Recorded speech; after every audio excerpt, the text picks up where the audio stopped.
दोस्तों, हम जो भी करते हैं, कहते हैं, सोचते हैं, उसका असर हमारे जीवन पर पड़ जाता है। चाहे आज पड़ने लगे, कल या कुछ समय के बाद।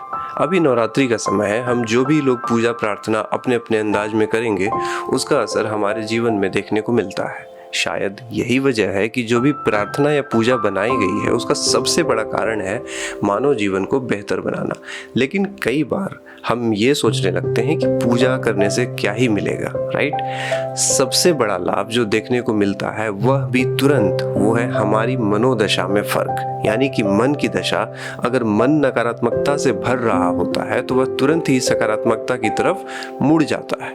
आप ही बताइए सोच के कि मानसिक दशा में या मानसिक शक्ति में क्या वो शक्तियां नहीं है जिससे हम वो सब कुछ पा सकते हैं जिसके लिए हम परेशान रहते हैं? लेकिन समस्या ये है कि अधिकतम लोग इस बात को न मानते हुए ये कहेंगे कि हमारा समाधान तो कहीं बाहर है जो हमें मिल नहीं रहा है, या उसकी खोज में परेशान होते रहते हैं, राइट? मेरा अपना विचार जो मैंने खुद अपनी जिंदगी में महसूस किया है कि पूजा अर्चना हर व्यक्ति को अपने अपने अंदाज में करना चाहिए, जिससे सृजनात्मक विचार आते रहते हैं। तो अभी नवरात्रि है, तो आइए कुछ खास बातें नवरात्रि की इस वीडियो में हम जानेंगे, जिससे हम अपनी जिंदगी को बेहतर बना सके।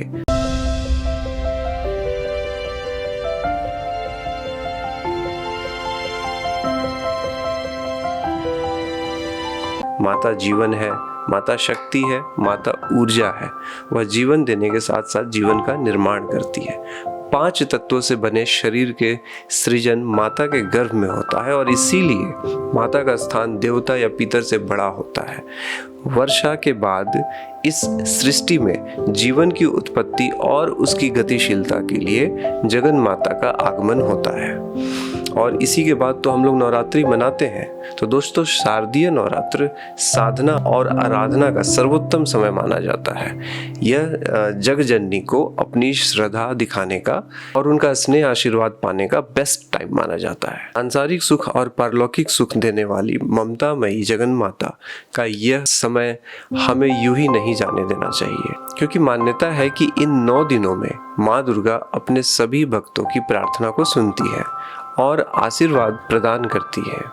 तो डे 1, पहला दिन, नवरात्रि के पहले दिन शैलपुत्री की पूजा की जाती है। इस दिन देवी पार्वती का जन्म हिमालय की पुत्री के रूप में हुआ था। देवी का उद्देश्य उच्चतम शिखरों को छूना, महान ऊंचाइयों तक पहुंचना था।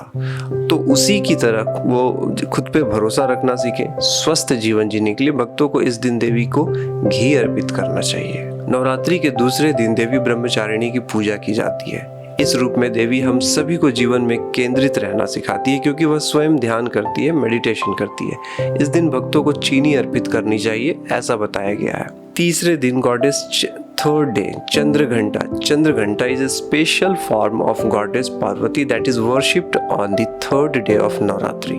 इस दिन देवी सभी बुराइयों का नाश करती है, इसलिए एक इंसान के रूप में व्यक्ति को अपने सभी बुरे विचारों को नष्ट करना चाहिए, सकारात्मक जीवन जीना चाहिए और आने वाली सभी चुनौतियों के लिए तैयार रहना चाहिए। इस दिन भक्तों को देवी को खीर का भोग लगाना चाहिए, ऐसा कहा गया है। चौथा दिन देवी कुष्मांडा एक लीडर, एक क्रिएटर और पूरे ब्रह्मांड की शक्ति को समर्पित होता है। देवी पार्वती का यह रूप हमें अपने सार्थक सपनों को जीने के लिए ईमानदार प्रयास करने और उन्हें साकार करने के लिए सही निर्णय लेने की सीख देता है। इस दिन मालपुआ का भोग लगा सकते हैं, ऐसा कहा गया है। 5वें दिन गॉडेस स्कंद माता, 5th day, Skanda Mata. On the 5th day of Navratri, goddess Skanda Mata is worshipped, who carries Sun Kartikeya on her lap. She sits on a lotus and teaches us all the soft values of life, like being polite, understanding towards each other. जीवन के सभी नरम मूल्यों जैसे कि विनम्र होना, एक दूसरे के प्रति अंडरस्टैंडिंग रखना, ऐसी चीजें सिखाती है। इस देवी को केले का भोग लगाना चाहिए, ऐसा कहा गया है। Day 6, goddess Katyayani. Devi Katyayani is another unique form of goddess Parvati. What we should learn from her is to take the initiative and fight against the wrong, की पहल करना और गलत के खिलाफ लड़ना। इस दिन भक्तों को देवी को शहद अर्पित करना चाहिए, ऐसा कहा गया है। Day 7, goddess Kalaratri. The 7th day is dedicated to goddess Kalarati. It is believed that she has the third eye that holds the entire universe, one should destroy all the negative emotions like greed, cheating, hatred and jealousy from life. ऐसा माना जाता है कि उनके पास तीसरी आंख है जो पूरे ब्रह्मांड को धारण करती है। व्यक्ति को जीवन से लालच, धोखाधड़ी, नफरत और ईर्ष्या जैसी सभी नकारात्मक भावनाओं को नष्ट कर देना चाहिए। यदि आप अच्छे इरादे से 7वें दिन उन्हें गुड़ अर्पित करेंगे, ऐसा कहा गया है, तो देवी आपके सभी कष्ट और बाधाएं दूर कर देंगी। है ना अमेजिंग। अब आते हैं, now comes to the 8th goddess Mahagauri on the 8th day of Navratri. Navratri के 8वें दिन महागौरी की पूजा की जाती है। इस दिन कई लोग अष्टमी के नाम से भी जानते हैं। देवी हमें जीवन में प्रसन्न और आत्मविश्वासी रहना सिखाती है। भक्त इस देवी को नारियल चढ़ा सकते हैं। ऐसा माना जाता है कि नारियल चढ़ाने से ये देवी प्रसन्न होती है। The last day of Navratri is dedicated to goddess Siddhidatri. As her name says, she has extra natural capabilities that make her perfect. Increasing knowledge, being safe and secure are things one should learn from this goddess. Navratri का आखिरी दिन देवी सिद्धिदात्री को समर्पित होता है। जैसा कि उनका नाम में स्पष्ट है, उसमें अतिरिक्त प्राकृतिक क्षमताएं हैं जो उसे परिपूर्ण बनाती हैं। ज्ञान बढ़ाना, सुरक्षित रहना, ऐसी चीजें हैं जो किसी को इस देवी से सीखनी चाहिए।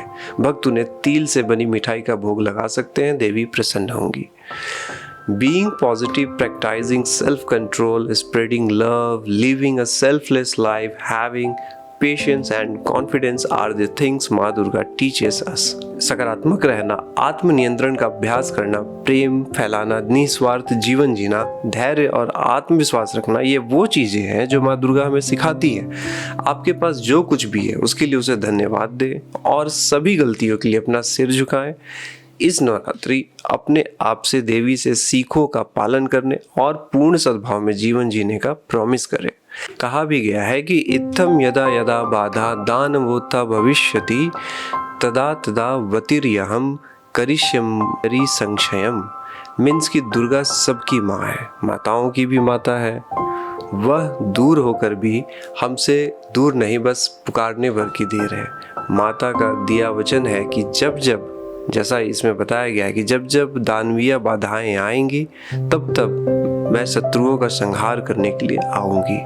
तो आइए हम सभी विश्व माता दुर्गा का स्वागत करें और 9 दिन जैसे पूजा कर सकते हैं वैसे करें, लेकिन करें। कुछ मंत्र ना भी आता हो तो भी ओम दुर्गाए नमः से माता के सामने सिर निवाएं, मंदिर जाएं या अपनी कोई भी फोटो या मूर्ति लाके वहाँ पे फूल चढ़ा लें।